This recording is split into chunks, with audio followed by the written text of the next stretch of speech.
ইপিজেডের শ্রমিক অসন্তোষ নিয়ে গত 3 দিন ধরে যে অচল অবস্থা সৃষ্টি ছিল এই নীলফামারী উত্তরা ইপিজেডে, সেটা আজকে আমরা শ্রমিকদের নেতৃবৃন্দ, আমরা বিভিন্ন রাজনৈতিক দলের নেতৃবৃন্দ, এনসিপির নেতৃবৃন্দ ছিলেন, জামাতের নেতৃবৃন্দ ছিলেন, আমরা বিএনপির পক্ষে ছিলাম এবং প্রশাসনের নেতৃবৃন্দ সবাই ছিলেন, আমাদের এভারগ্রিন কোম্পানির ম্যানেজমেন্ট ছিলেন।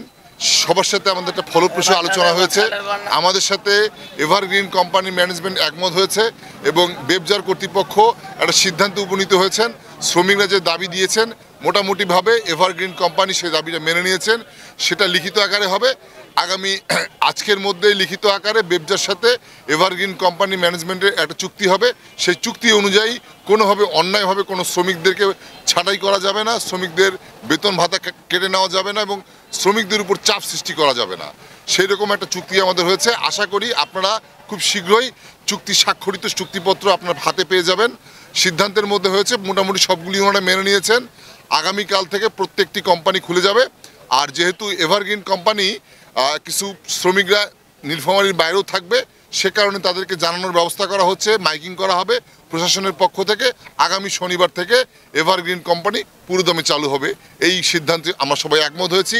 এনসিপির নেতৃবৃন্দ আছেন এবং জামাতের নেতৃবৃন্দ আছেন, তারা এই ব্যাপারে আপনাদেরকে আশ্বস্ত করবেন। ধন্যবাদ। দুপুর 3টা থেকে এই মিটিং শুরু হয়েছে, কেবল শেষ হলো। অত্যন্ত লং টাইম এই মিটিং। আমরা আলাপ আলোচনায় কোনো পয়েন্ট বাকি যায়নি, সবগুলো পয়েন্টে চুলচেরা বিশ্লেষণ হয়েছে এবং যে ক্ষয়ক্ষতিগুলো সাধিত হয়েছে পূর্তির ব্যাপারে, এই ক্ষতিপূরণের ব্যাপারে সিদ্ধান্ত হয়েছে এবং আশ্বস্ত করেছেন এই বেবজার যিনি ইপিজেডের যিনি প্রতিনিধি এসেছিলেন, চেয়ারম্যানের মুখপাত্র, তিনি ক্লিয়ার সব কথা শুনেছেন এবং এখানকার সবগুলো তিনি স্টাডি করেই এসেছেন, তিনি সব কিছুই জানেন। আমাদের পক্ষ থেকে আমরা বক্তব্য রেখেছি, সব বক্তব্য সব কথাই আমাদের এলাকার শ্রমিকের স্বার্থে এবং এলাকার আর্থসামাজিক উন্নয়নের স্বার্থে।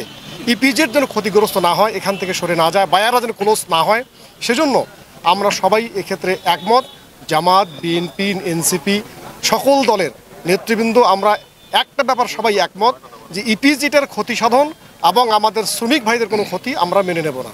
এই ক্ষেত্রে আমরা একমত হয়েছি। সেক্ষেত্রে এখানে সবগুলো পয়েন্টে চুলচেরা বিশ্লেষণের সিদ্ধান্ত হয়েছে। আপনি যারা শুনলেন একটু আগে, আগামীকাল থেকে অন্যান্য কোম্পানিগুলো খুলবে আর শনিবার থেকে যেহেতু এখানেই ঘটনাটা সংঘটিত হয়েছে, তাদের একটু প্রস্তুতির বিষয় আছে এবং লিখিত কিছু বিষয় আছে, সেগুলো ফাইনাল করার পরে তারা একটু সময় চেয়ে নিল যে শনিবারে এই এভারগ্রিন কোম্পানি খুলে যাবে ইনশাআল্লাহ। আমরা প্রায় 3 ঘন্টা আমরা আলাপ আলোচনা করলাম। প্রতিটা দাবি, শ্রমিকের যে প্রতিটা দাবি 23 দফা দাবি এভারগ্রিনকে বলল যে আপনারা মানেন কিনা। তারা বলল আমরা মেনে নিলাম। আমরা তাদেরকে আশ্বস্ত করলাম যেহেতু তারা দাবিটা মেনে নিল, আমাদের শ্রমিকরা যাতে তারা নির্বিঘ্নে কাজ করে। আজকে আপনারা জানেন যে বেলা 3টা থেকে আমরা উত্তরা ইপিজেডে বিস্তারিত আলোচনা করেছি। মানে প্রায় দীর্ঘ সময় আমরা একটা সভা করেছি, সকল স্টেক হোল্ডার এখানে ছিলেন এবং বেবজা কর্তৃপক্ষ থেকে যেই তদন্ত কমিটি গঠন করা হয়েছে সেই তদন্ত কমিটির প্রধানও আমাদের সাথে ছিলেন। আমরা বিস্তারিত মালিকপক্ষ, আইনশৃঙ্খলা বাহিনীর বিভিন্ন বাহিনীর সদস্যবৃন্দ এবং বেবজা কর্তৃপক্ষের সাথে আমরা এবং আমাদের সাথে স্থানীয় জনপ্রতিনিধি, রাজনৈতিক নেতৃবৃন্দও ছিল, সুশীল সমাজের নেতৃবৃন্দ ছিল।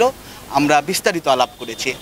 আলাপ করে প্রাথমিকভাবে যে সিদ্ধান্তটা নেওয়া হয়েছে যে উত্তরা ইপিজেডের যে কারখানাসমূহ আছে সেগুলি আগামীকাল থেকে কারখানা খুলে দেওয়া হবে এবং শ্রমিকরা যথারীতি তাদের কাজে যোগদান করবেন। এবং যেই কারখানাটা নিয়ে সমস্যা এভারগ্রিন বিডি, এই কারখানাটা আগামী শনিবার থেকে তারা খুলে দেবেন এবং শ্রমিকরা কাজে যোগদান করবেন, এই আশা আমরা পেয়েছি। এবং আমাদের এই মিটিংয়ে শ্রমিকরাও ছিল যারা এই কোম্পানিতে কাজ করে। এর বাইরে আরও যে বিষয়গুলি হয়েছে, বিস্তারিত আলাপ হয়েছে। শ্রমিকদের যেই দাবিগুলি ছিল সেই দাবিগুলিতে বিস্তারিত আলোচনা করে কারখানা কর্তৃপক্ষ আমাদের কমিটমেন্ট করেছে যে শ্রমিকদের যে দাবিগুলি আছে সেই দাবিগুলি তারা প্রতিপালন করবে এবং মেনে নিয়েছে তারা দাবিগুলি। এবং এই দাবিগুলি নিয়ে আজকে যে সভা হয়েছে সেই সবার লিখিত একটা কমিটমেন্ট কোম্পানির সাথে বেবজা কর্তৃপক্ষের একটা লিখিত কমিটমেন্ট হবে, চুক্তি হবে যেন তারা এই তাদের যে দাবিগুলি ছিল শ্রমিকদের সেই দাবিগুলি প্রতিপালন করা হয়। এবং এই বিষয়ে বিস্তারিতভাবে পরবর্তীতে আমরা প্রেস রিলিজ দেওয়া হবে বেবজা কর্তৃপক্ষের থেকে, প্রেস রিলিজের মাধ্যমে আপনাদের বিস্তারিত জানানো হবে। ধন্যবাদ। এটা অবশ্য আমাদের আজকের আলোচনার অন্যতম একটা বিষয় ছিল এই বিষয়টা। নিঃসন্দেহে এটা একটা দুঃখজনক ঘটনা, অনাকাঙ্ক্ষিত ঘটনা এবং একটা প্রাণ এখানে চলে গিয়েছে। এটার জন্য আমরা সবাই দুঃখিত এবং এই ধরনের ঘটনা যাতে আর না ঘটে এই বিষয়ে আলোচনা হয়েছে এবং প্রাথমিকভাবে কোম্পানির পক্ষ থেকে যিনি নিহত হয়েছেন তাকে কিছু আর্থিক ক্ষতিপূরণ দেওয়া হয়েছে এবং যারা চিকিৎসাধীন আছে তাদের চিকিৎসার জন্য উদ্যোগ গ্রহণ করা হয়েছে এবং আমাদের কোম্পানি নিশ্চিত করেছে, কমিটমেন্ট করেছে যে আইনানুগভাবে তাদের যত পাওনা আছে, ক্ষতিপূরণ পাওনা আছে, যিনি নিহত হয়েছে এবং যাদের আহত হয়েছে তাদের প্রপার ট্রিটমেন্টের জন্য যা যা উদ্যোগ নেওয়ার দরকার সেই উদ্যোগগুলি নেওয়া হবে এবং বেবজা কর্তৃপক্ষ এবং আমরা আমাদের যারা সিভিল অ্যাডমিনিস্ট্রেশনে আমরা যারা আছি আমরা নিয়মিত এই বিষয়গুলি দেখভাল করব।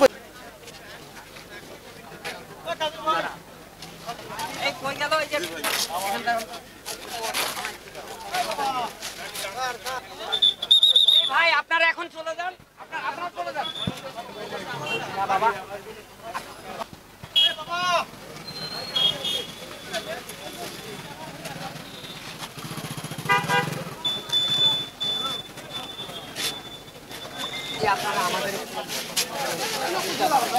আপনাদের প্রতিনিধি হয়ে যারা এখন যারা শ্রমিকরা আছে আমাদের এবার কিন্তু তাদেরকে বলবেন তারা